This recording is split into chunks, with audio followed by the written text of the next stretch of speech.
Let us now look at implementing privatization programs.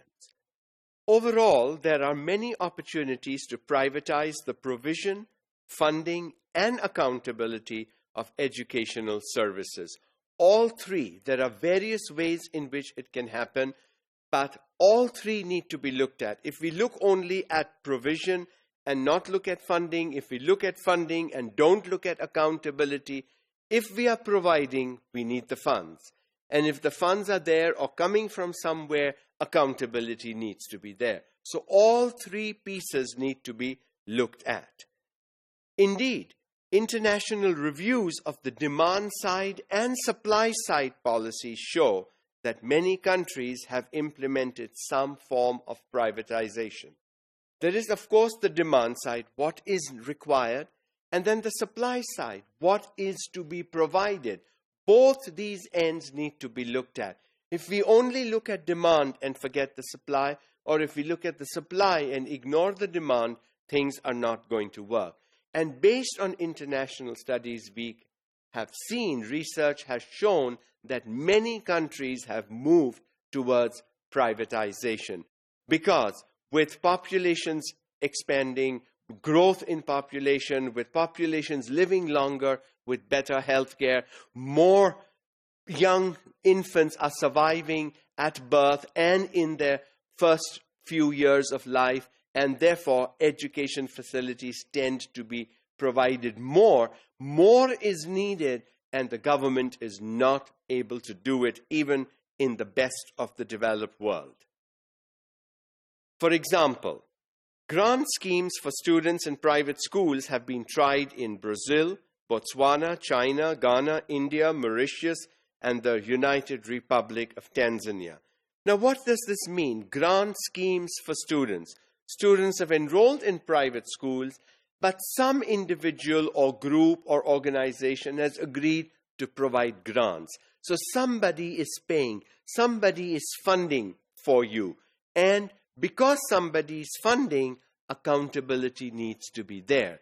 So the private sector provides the education. They have the facility, the school, the classroom, the teacher, and all that. Some outside source is providing the funding, providing the tuition fee, the textbooks, the materials, the stationery, the equipment, and so on. And then there is the accountability factor.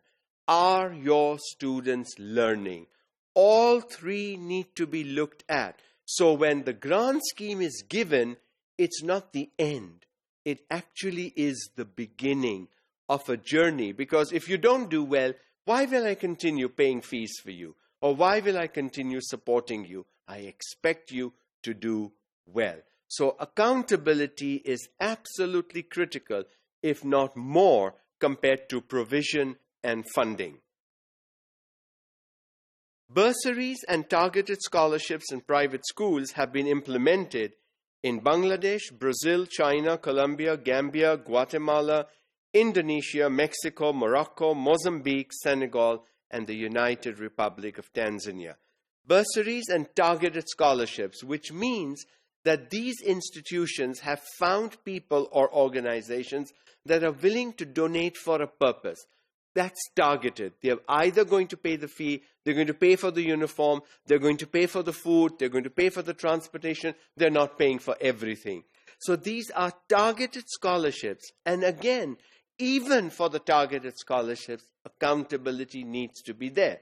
If I'm paying for your transportation and you come to school 3 days a week instead of 2, when transportation doesn't cost you a thing, why will I continue paying for your transportation?